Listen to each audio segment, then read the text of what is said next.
J'ai déjà fait pas mal de vidéos sur Storyline. Des astuces, des raccourcis, des techniques pour gagner du temps, mais aujourd'hui, ce n'est pas une astuce. C'est une vraie bonne pratique. Le genre de truc qui fait la différence entre un module bricolé et un module construit proprement, comme un pro. Et honnêtement, cette vidéo est peut-être la plus importante de la chaîne. Parce qu'avant de parler de boutons, d'état, de calque, de trigger ou d'animation, il faut parler de la base, les thèmes. Un thème, ce n'est pas un outil pour corriger ton design, c'est un outil pour jamais le casser. Le thème, tu le définis au début et après t'es tranquille. Ce que font la plupart des gens, ils créent leur module, ils bricolent les couleurs, ils ajustent bouton par bouton et à la fin, c'est incohérent, c'est long et c'est impossible à modifier. Dans Storyline, tout repose sur une chose, le thème.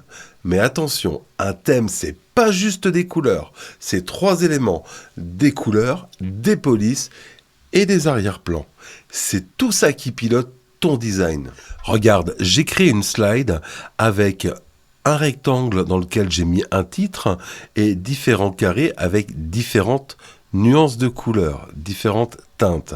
J'ai aussi créé ici un bouton et j'ai créé un lien hypertexte. Pour les différentes couleurs utilisées, je ne me suis pas cassé la tête, j'ai été cliquer sur ma forme, je suis allé dans Format et j'ai pris les couleurs de style de forme qui m'ont été proposées par Storyline par défaut. Donc quand on dessine une forme par défaut, elle est de ces couleurs-là, elle est bleue parce qu'elle prend la couleur de l'accent 1. Et c'est ça qui définit un thème. Le thème, il est décomposé en une palette de couleurs qui elle-même se décompose en différents styles de couleurs, différentes couches. Ça, c'est vous qui attribuez les couleurs. Ou alors, vous prenez ce que vous propose Storyline. Il vous propose pas mal de palettes de couleurs avec pas mal de thèmes différents. Mais l'idée, c'est notamment si vous avez une charte graphique ou si votre client vous propose et vous impose de travailler avec certaines couleurs, à ce moment-là, l'idée, c'est de paramétrer le thème dès le début. Comme ça, on est à l'abri de toute mauvaise manipulation. Alors, cette palette de couleurs, je le retrouve où ? Les thèmes, ils se trouvent dans le menu Création. Là, vous avez tous les thèmes. Le thème actuellement utilisé, c'est celui qui est en surbrillance en bleu. Si je passe ma souris dessus, je vois que c'est le thème Clean, le nom c'est Clean, qui est utilisé par 6 diapositives actuellement dans ce projet. Concernant la palette de couleurs qui compose mon style, on voit les différentes couleurs qui sont associées ici. Si je change de palette des couleurs, regardez ce qui se passe dans ma diapo. Si je prends par exemple Apex, la palette de couleurs Apex, mes couleurs changent.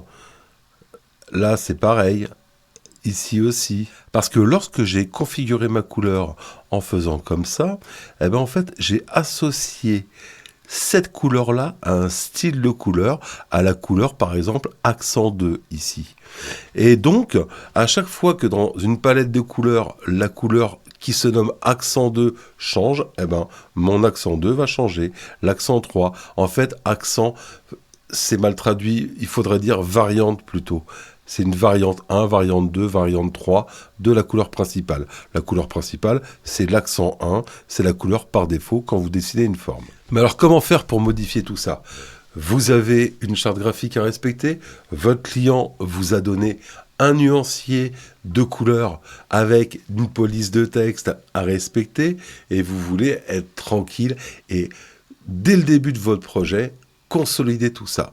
Autre situation, vous êtes en panne d'inspiration et vous aimeriez bien trouver des couleurs un peu personnalisées qui vous plaisent. À ce sujet, une petite astuce à vous montrer. Vous pouvez vous rendre sur le site gratuit, le site Adobe, qui s'appelle color.adobe.com. Quand vous arrivez sur ce site, vous pouvez aller par exemple dans Tendance et aller voir les nuances de couleurs qui sont tendances en fonction des catégories. Là par exemple, Adobe vous propose des nuanciers en rapport avec la mode, mais aussi vous pouvez avoir en rapport avec le graphisme. Si par exemple ces couleurs-là, alors on peut dérouler un peu plus, si ce visuel-là vous intéresse, si les couleurs qui composent ce visuel-là vous semblent sympa à utiliser, vous pouvez télécharger le fichier, puis après, intégrer ça dans votre storyline pour l'ajouter à votre palette de couleurs de thème. Voilà, par exemple, là, je viens de copier directement dans ma slide un thème que je trouvais intéressant et que j'ai récupéré sur le site d'Adobe Color.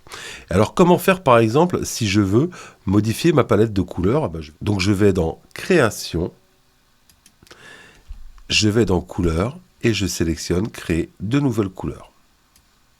Alors, on a vu la couleur accent 1, c'est la couleur principale. Quand vous dessinez une forme, c'est cette couleur que votre forme va prendre par défaut. Donc, par exemple, si je veux changer cette couleur-là, je prends ma pipette et je vais définir que mon accent 1, ce sera ce bleu foncé. Je fais pareil pour les autres couleurs. Accent 2, je change la couleur.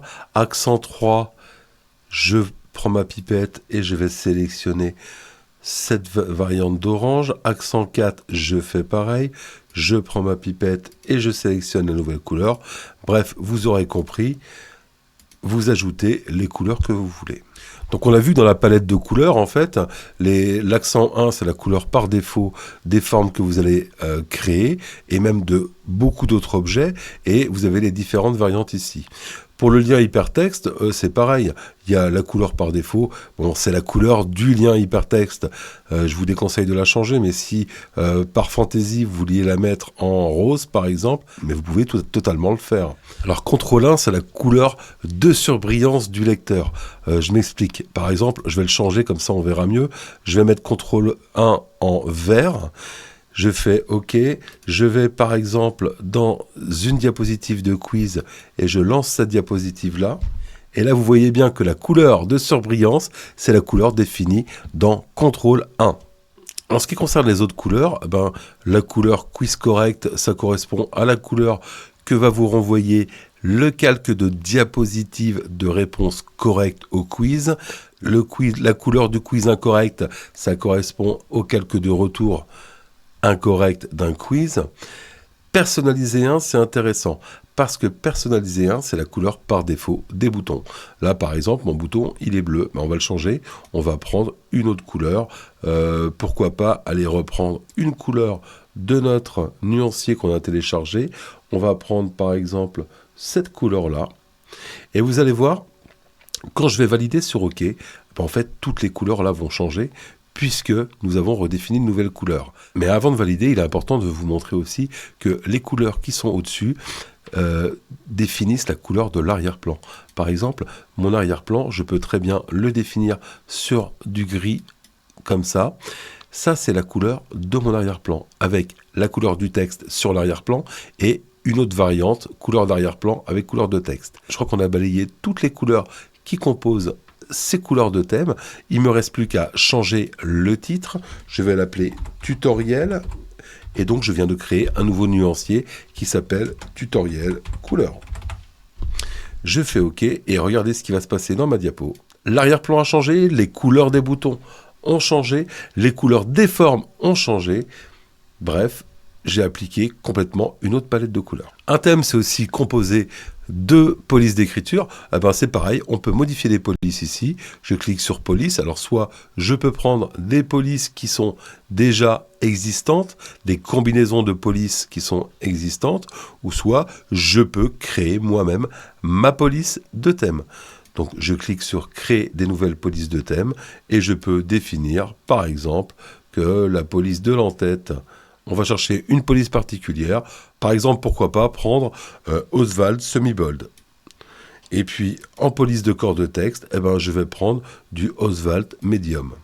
Et là, si je mets un nom en mettant tutoriel police, voilà, pour créer mon style de police, je fais enregistrer et mes polices ont changé. Et ce sont les polices par défaut qui vont changer. Et ça, je vous jure, ça va vous faire gagner du temps. Le troisième paramètre a changé. Alors ça, c'est optionnel, puisque on a vu que la couleur de l'arrière-plan, on l'a plus ou moins définie déjà dans la palette des couleurs, mais on peut aussi définir le style d'arrière-plan. Alors là, pour l'instant, ici, on nous propose des dégradés linéaires, dégradés radiales, mais on peut aussi très bien mettre en forme un arrière-plan en mettant une texture, par exemple. Je peux définir de remplir avec une image et une texture. Voilà, là j'ai défini, j'ai pris une texture au hasard, je fais fermer, et là j'ai défini un arrière-plan avec une texture. C'est pas super joli, mais c'est pour vous montrer un exemple. Une fois mon style de couleur défini, mon style de police défini, et éventuellement un style d'arrière-plan défini, je peux donc enregistrer mon thème comme un thème personnalisé. Pour faire ça, il me suffit de cliquer ici et d'aller enregistrer le thème actuel. Vous donnez un nom, tutoriel thème,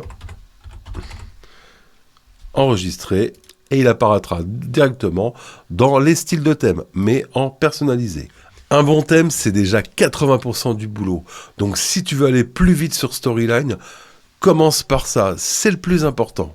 Si cette vidéo t'a aidé, n'hésite surtout pas à t'abonner. Laisse-moi un petit pouce bleu pour m'encourager. Et si tu as des questions ou des commentaires, n'hésite pas à les mettre. Allez, à ciao!